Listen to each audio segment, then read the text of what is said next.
Cette histoire s'adresse à toute personne qui aimerait apprendre à contrôler ses désirs sexuels, sans effort, et en reprenant conscience de l'importance de les maîtriser.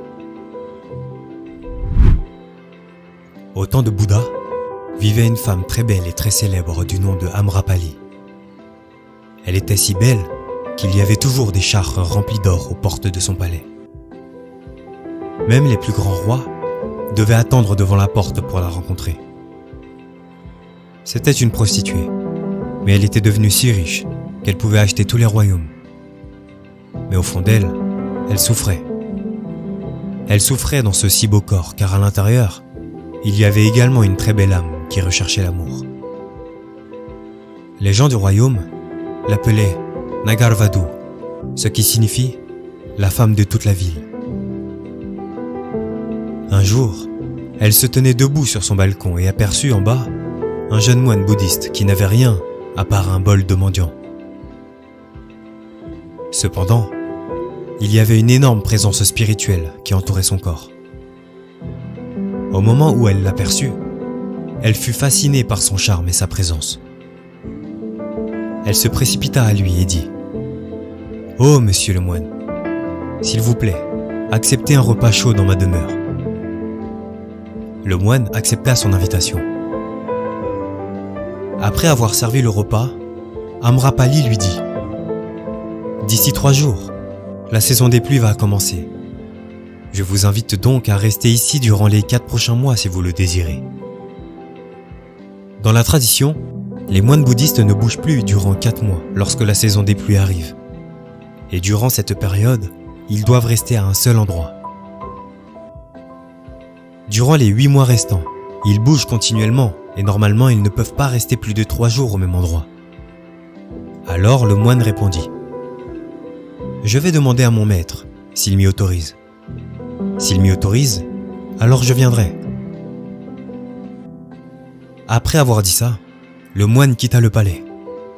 Avant même qu'il puisse retrouver son groupe, ses compagnons moines qui avaient assisté à toute cette scène se sont précipités vers Bouddha et lui dirent « Maître, le jeune moine doit être arrêté.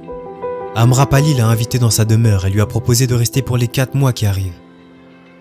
Mais un moine qui reste dans la maison d'une prostituée, ce n'est pas bon. » Bouddha leur répondit « Messieurs, du calme, laissez-le venir à moi. »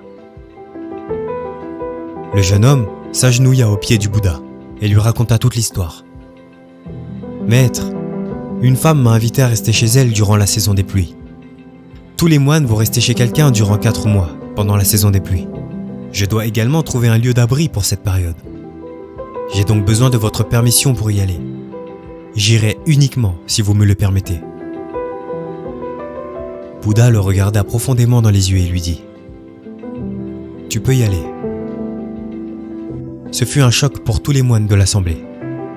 Les milliers de moines présents ne pouvaient pas y croire. Bouddha venait d'autoriser l'un des leurs à rester dans la maison d'une prostituée durant la saison des pluies.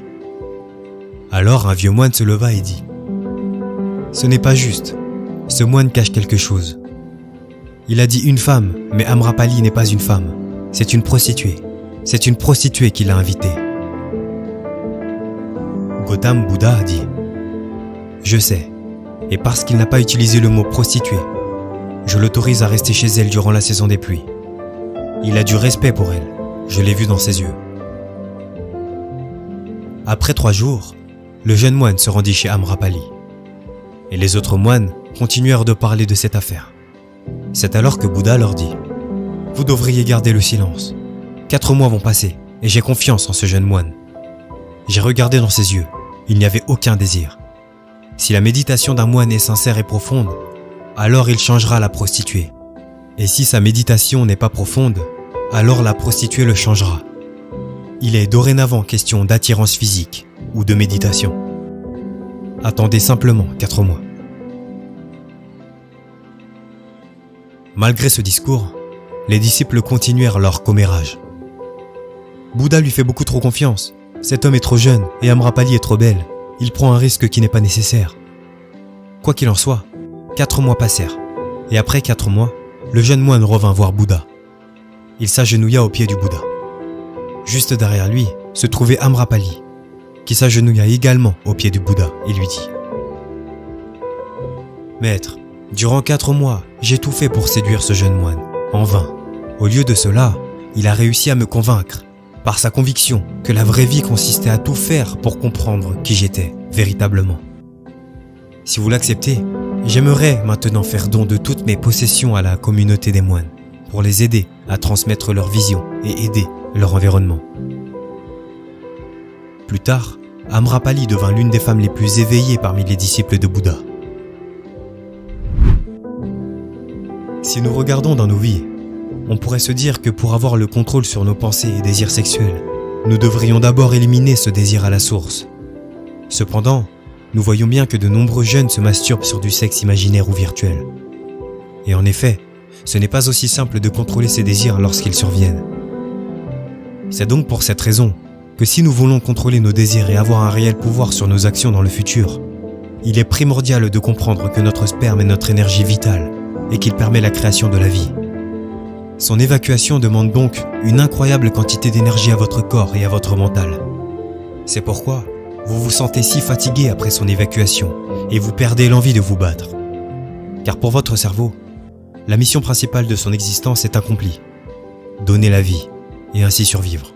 Or, vous savez pertinemment que ce n'est pas tout à fait ça dont il s'agit.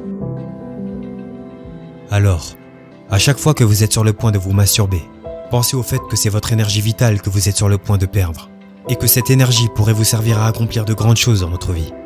Utilisez donc cette énergie à bon escient et ménagez-vous. Jusqu'alors, toutes les plus grandes personnalités qui ont réussi dans le monde l'ont fait en préservant cette énergie. Vous n'avez pas à supprimer votre désir, mais le simple fait de savoir pourquoi et de savoir comment vous permettra de reprendre le contrôle sur vos pensées et vos actions. Merci à tous d'avoir regardé cette vidéo jusqu'au bout. Partagez-la à un ou une amie si vous estimez que cette vidéo peut l'aider. Et n'oubliez pas de vous abonner à la chaîne. Neuromédia vous remercie. Prenez soin de vous et ménagez votre énergie. Bye bye.